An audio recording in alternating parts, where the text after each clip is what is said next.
निशाना बनाने वाला है। ट्रंप ने अपने सबसे खास सहयोगी सर्जियो गोर को भारत का अगला राजदूत नियुक्त किया है। लेकिन सवाल यह है कि ये नियुक्ति सिर्फ दोस्ती का नतीजा है या इसके पीछे कुछ बड़ा राजनीतिक खेल है।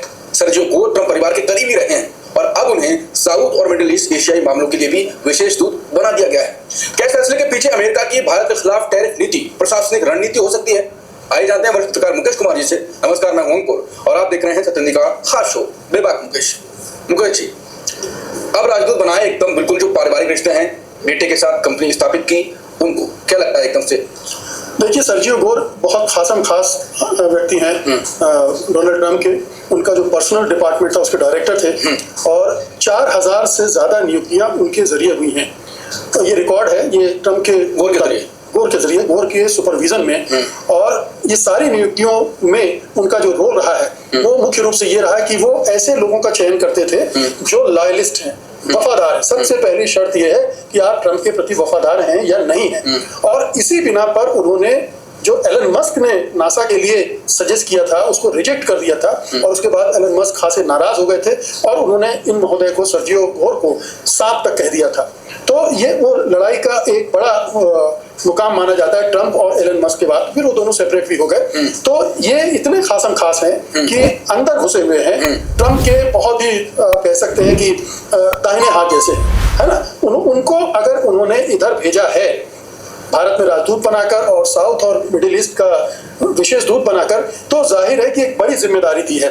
बड़ी जिम्मेदारी इसलिए दी है कि ये पूरा अगर आप एरिया देखें तो बहुत सारी हलचलों से भरा पड़ा है। बिल्कुल, भारत की पाकिस्तान से नहीं जम रही है, उधर मिडिल ईस्ट में ईरान एक अमेरिका की आंखों में लगातार खटक रहा है। इजराइल के साथ जो पंगा चल रहा है वो अलग है। इधर चीन है जिसके साथ अमेरिका की एक राइवलरी है और वो खींचने की कोशिश करता रहा है भारत को अपनी तरफ, लेकिन भारत शिफ्ट कर गया है अब चीन और रूस की तरफ। तो ये जो परिवर्तन हुए हैं पिछले 3-4 महीनों, सरेंडर करा है, झूठ बोल रहा है। ये भारत जो है खुद पिछलग्गू बना रहा। पहले इन्होंने अपने मिनिस्टर्स भेजना शुरू करे, उसके बाद कहीं जाके चाइना ने अपना मिनिस्टर भेजा।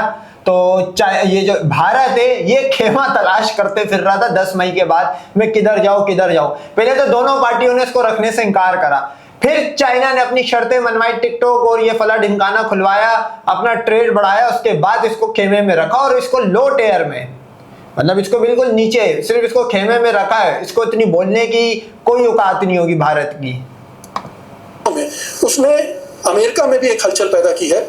अमेरिकी राष्ट्रपति पर भी दबाव है कि वो इन संबंधों को दुरुस्त करें, भारत के साथ संबंधों को दुरुस्त करें।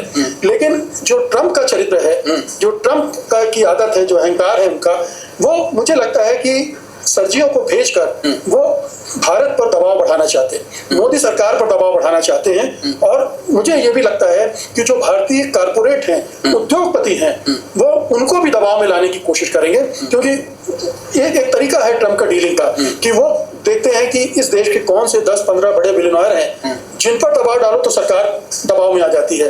तो अगर यहाँ अडानी, अंबानी वगैरह को दबाव में डाला जाएगा तो वो भारत सरकार पर दबाव डालेंगे। तो मुझे लगता है कि सर्जियो को भेजा गया है, ये जो टैरिफ वार का मसला है, इसकी वजह से जो पेचीदगियां पैदा हुई हैं उनको सुलझाने और भारत सरकार पर दबाव बढ़ाने। ये सीधे ट्रंप का दूत अगर दिल्ली में बैठा है, आप समझिए कि कितना दबाव बढ़ेगा, क्योंकि सर्जियो गोर की सीधे एक्सेस राष्ट्रपति ट्रंप से है। उसको कहीं बीच में किसी के जरिए बात नहीं करनी है, फोन उठाना है और बात करनी है, या ट्रंप उनके साथ सीधे बात कर सकते हैं। तो ये स्थिति भारत के लिए थोड़ा सा असुविधाजनक होगी। वो मोदी सरकार का सिरदर्द बढ़ेगा, उसकी नींद हराम और होगी कि अब जो एक कशमकश थी कि हम इधर जाएं या उधर जाएं, इससे तो निकल रहा था भारत कि अब तो अमेरिका जिस तरह से बिहेव कर रहा है उसमें हमें चीन और रूस के साथ ही अपना तालमेल बढ़ाना है। और ये हाल की जो डेवलपमेंट्स हैं वो भी इसी तरफ इशारा कर रहे हैं। लेकिन अगर उधर से दबाव बढ़ने लगा, और अमेरिका सबसे बड़ा हमारा जो व्यापार साझेदार है, सबसे ज्यादा हम वहाँ निर्यात करते हैं, तो एक चिंता वो भारत की भी है कि किसी तरह से रिश्ते इतने न बिगड़े कि ये सारा ही चौपट हो जाए। तो ये बैलेंस बनाना और अमेरिकी दबाव से कैसे बचे, ये भारत के सामने चुनौती थी। अब मुझे लगता है वो चुनौती और बढ़ने वाली है। पीएम मोदी पिछले कुछ खासकर 1 महीने से और उससे थोड़े दिन पहले तब शुरुआत हुई थी, चीन की तरफ बहुत बढ़ रहे हैं। अब चीन जाने वाले भी हैं। चीन के विदेश मंत्री आए तो क्या क्या किससे नहीं मिले, एनएस से, विदेश मंत्री खुद पीएम मोदी से मिले, क्या क्या नहीं कहा गया? दोनों की प्रेस विज्ञप्ति जब आ रही थी तो लग रहा था कि सरकारें पाकिस्तान गए तब भी बोले विदेश मंत्री चीन के। जिस प्रकार से ये भी लगा चर्चाएं होने लगी कि अब भारत और अमेरिका में भी चर्चा हुई कि चीन की तरफ बढ़ रहा है, और मोदी जी ने अब लगभग ठान लिया कि अमेरिका थोड़ा किनारे करना पड़ेगा। अब उन्होंने और दबाव डालने की कोशिश की ट्रंप ने। दबाव में आ जाएंगे क्या? क्योंकि अभी जो लग रहा है उस हिसाब से तो लग रहा है कि ट्रंप को उतना भाव नहीं देंगे। देखिए, अब तो भारत ने मुझे लगता है कि एक निर्णय ले लिया है। अगर अब उसमें वो इधर उधर करेगा तो वो ना वहां करेगा ना यहाँ करेगा। बिल्कुल, क्योंकि वैसे ऐसा ही करते रहे मोदी, दिक्कत ये भी है वो इधर उधर की करते रहे। बिल्कुल, ये देखिए कि पहले आप पर रूस और चीन भरोसा करना बंद कर चुके थे। जब आप क्वाड में शामिल हुए थे तो ये था कि आप अमेरिका के खेमे में चले गए, क्योंकि क्वाड में वही देश थे, अमेरिकी खेमे के देश थे। तो यहाँ विश्वास का संकट पैदा हो गया था और इसीलिए सीमा पर खींचतान भी शुरू हो गई थी। इसीलिए चीन ने पाकिस्तान पर ज्यादा अपने स्टेक रखने शुरू कर दिए थे। अब चूंकि थोड़ा सा चेंज आ रहा है सिचुएशन में, तो चीन भी देख रहा होगा कि अब ये जो नए डेवलपमेंट हो रहे हैं उसमें कहीं भारत फिर से तो पाला नहीं बदलता है, फिर से तो अमेरिका की तरफ नहीं झुकता है। तो अभी चीन तुम्हारे दिमाग से नहीं चलता है। चीन को पहले सब कुछ पता है। वो जो पाकिस्तान बंदा आया है, उनका मिनिस्टर, वो ऐसे ही नहीं आया है। उनको पता है कि तुम लोग एक हिंदू बनिए मक्कार कौम हो, तुम किसी भी टाइम पलटी मारोगे। ट्रम्प भी जानता है, ऐसी बात नहीं है। अमेरिका भी इनको यूज करके फेंकता, क्योंकि अमेरिका को भी पता है कि तुम इनसे बड़ा गद्दार कोई नहीं हो सकता, हिंदुओं से बड़ा या इंडिया से बड़ा। तो दोनों अभी इंडिया को सिर्फ अभी अपने आप को लॉयल प्रूफ करने के लिए ना कम से कम 10-15 साल लगेंगे। जो इन्होंने पिछले 10 साल में यहां से लड़ाइयां करी, चाइना वाले खेमे से वहां गए और वहां से जब धुतकार किए तो वापिस यहाँ पे आ रहे। तो ये वो होता है, लौट के बुद्धू घर को चले, आसमान से गिरे और खजूर वाले में अटकने वाली या धोबी का कुत्ता, ना घर का ना घाट का। इस टाइम जितनी भी मिसालें सारी की सारी इंडिया पे फिट होती है, जो इनकी फॉरेन पॉलिसी या जो 10 मई में इनको जूते पड़े। तो ये तुम्हारे दिमाग से नहीं चलेगा। चीन को तुम्हारी औकात का असल पता है कि तुम लोग क्या हो। उससे निकलने में वक्त लगेगा चीन को भी, रूस को भी, कि भारत दबाव में आता है कि नहीं आता। ये कहना चाहिए कि अब मोदी सरकार के लिए एक बड़ी कड़ी परीक्षा है कि वो दबाव में आता है या नहीं आता है, या उसने जो शिफ्ट किया है वो कितने विश्वसनीय ढंग से किया है और कितना निर्णायक है, डिसाइसिव है, कि वो इन दोनों देशों के साथ अपने तालमेल को कितनी दूर तक ले जाना चाहता है। और जितनी दूर तक ले जाना होगा उतना विश्वास बढ़ाना पड़ेगा। विश्वास बढ़ाने के लिए बहुत सारे मेजर लिए जा रहे हैं, चाहे वो सरहदों पर जो विवाद हैं उनको कैसे कम किया जाए, या अभी टिकटॉक की खबर आई है, हालांकि उसका खंडन हो गया है, लेकिन ये माना जा रहा है कि आज नहीं तो कल बहुत सारी चीजों से पाबंदियां भारत में हटेंगी, तो उस दिशा में भी बात हो सकती है। ये सब निश्चित रूप से ट्रंप को पसंद नहीं आ रहा होगा। मैं आपको बता दूं, टिकटॉक और अली एक्सप्रेस बैन था इंडिया में, अब उस पर पाबंदी तकरीबन हटा दी गई है।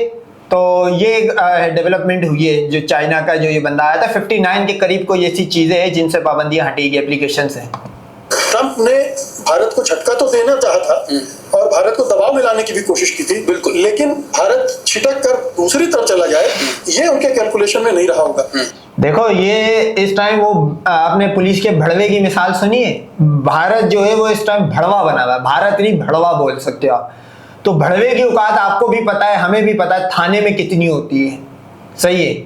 और दोनों कंट्रीज को, दोनों सुपर पावर को पता है, चाइना को यहाँ भी पता है, अमेरिका को वहां भी पता है, ये भड़वा स्टेट है कि भारत इसको इसी तरह थाली के बैंगन ने एक फुटबॉल यहाँ से किक मारे, वहां से किक मारे।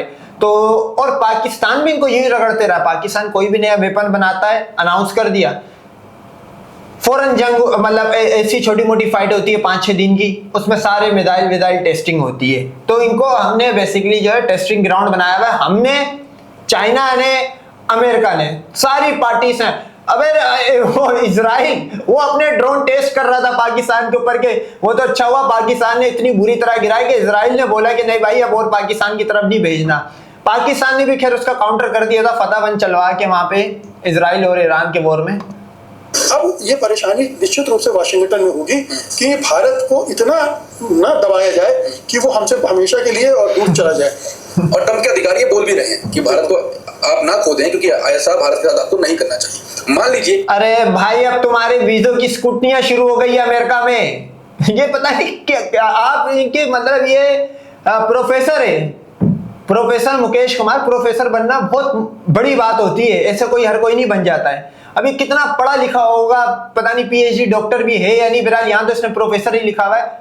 ये ऐसी चुतियापे की बातें कर रहा है, तो आप सोचोगे इनका एजुकेशन सिस्टम जो है उसमें या तो झूठ लिखा हुआ है या इनके एजुकेशन सिस्टम की हालत ही है। मोदी जी का जो राजनीति है, खासकर विदेश नीति में, ट्रंप के सामने झुके, एडजस्ट करा और उसमें भी झुकाव दिखा। तो जो अभी बन रहा है, तो रसिया और रूस और चीन, कुछ बिगड़ेगा कि चीन के साथ तो पहले भी दुश्मनी है, क्या फर्क? नहीं, फिर वो दूसरे तरीके होंगे परेशान। देखिए, इस सब माहौल में भी चीन ने बांग्लादेश, पाकिस्तान, अफगानिस्तान इनसे अपनी बातचीत करनी बंद नहीं की है। अगर चीनी विदेश मंत्री भारत आए तो फिर वो पाकिस्तान भी चले गए और वहाँ अफगानिस्तान के नेताओं से भी उन्होंने मुलाकात की। ये चाह रहा है कि वो नहीं, ओबामा आया था, ओबामा एडमिनिस्ट्रेशन, उसने ये करा था कि भारत के खेमे में भारत को स्ट्रेट करने के लिए अपने पूरा ले लिया और पाकिस्तान के ऊपर पाबंदियां लगाना शुरू करी। पाकिस्तान ने उस टाइम जो कदम उठाया था उसका फल आज खा रहा है। ये 10 साल का सेक्रीफाइस था। आपको भी पता है 2014 के बाद पाकिस्तान के ऊपर सैंक्शंस लगना, पाकिस्तानी स्टूडेंट्स के वीजे खत्म करना और ग्रे लिस्ट में भी गया था पाकिस्तान 18 के अंदर। ये सारा कुछ आ रहा था, ये अमेरिका ने प्रेशर बनाया था और पाकिस्तान ने इस प्रेशर को जाहिर सी बात है फेस हम आम पाकिस्तानी अवाम ने करा था, जो भी इसके कंसिक्वेंसेस हो गए।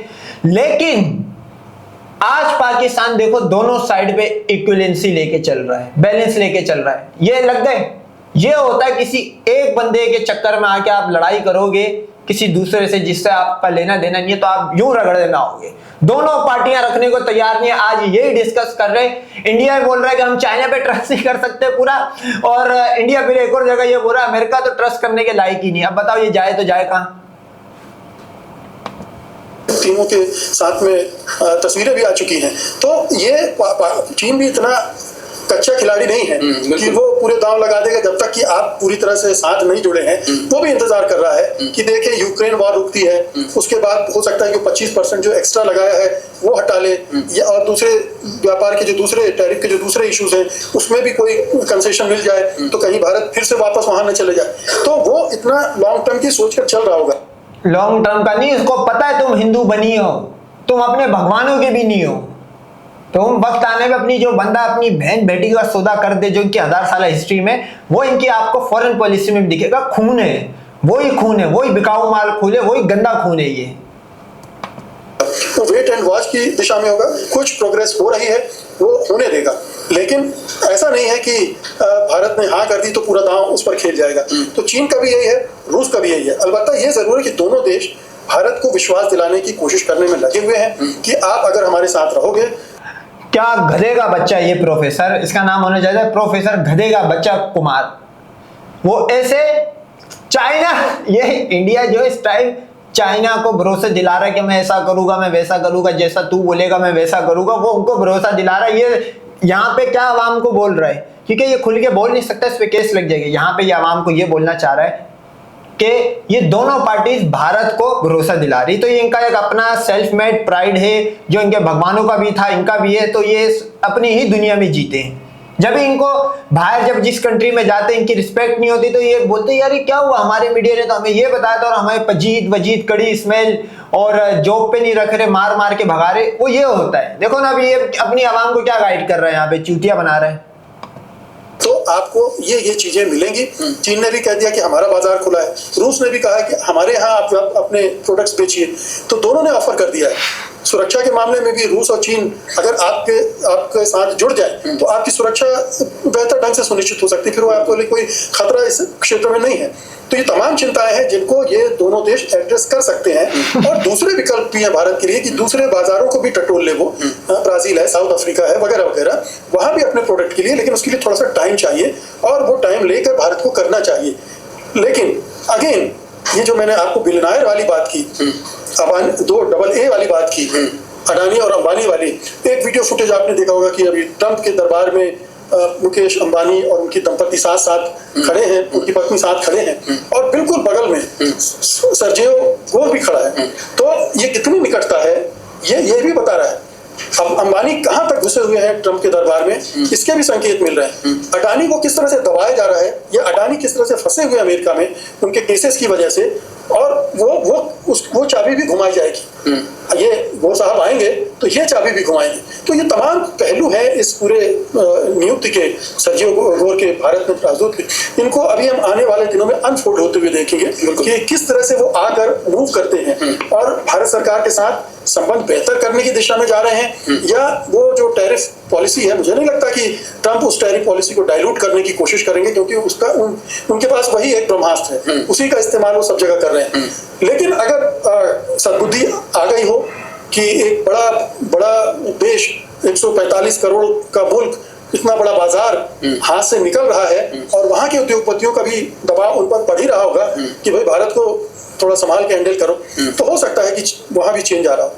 बिल्कुल, अगर ट्रंप लगातार, जैसा कि मुकेश जी ने कहा कि जो टैरिफ है उसको अपना ब्रह्मास्त्र मानना है, मेरे गांव में ऐसे एक लकड़ी होती है उसको बेहा कहते हैं कि अगर आपने ज्यादा बच्चों को उस बेहा से मारा तो वो बेहा हो जाएगा, फिर वो आप मारते रहे कुछ नहीं करेगा। तो हो सकता है आपका ब्रह्मास्त्र बहुत ही नॉर्मल हो जाए, जैसा कि मोदी जी कहते हैं। लेकिन अगर जो अभी चीन से बातचीत चल रही है, उसके साथ संबंध तो हमारे पहले से बेहतर थे और बेहतर हो रहे हैं, तो मोदी जी की विदेश नीति पे ये सवाल तो शुरू से उठ रहे थे कि वो इधर उधर का उलझन में है।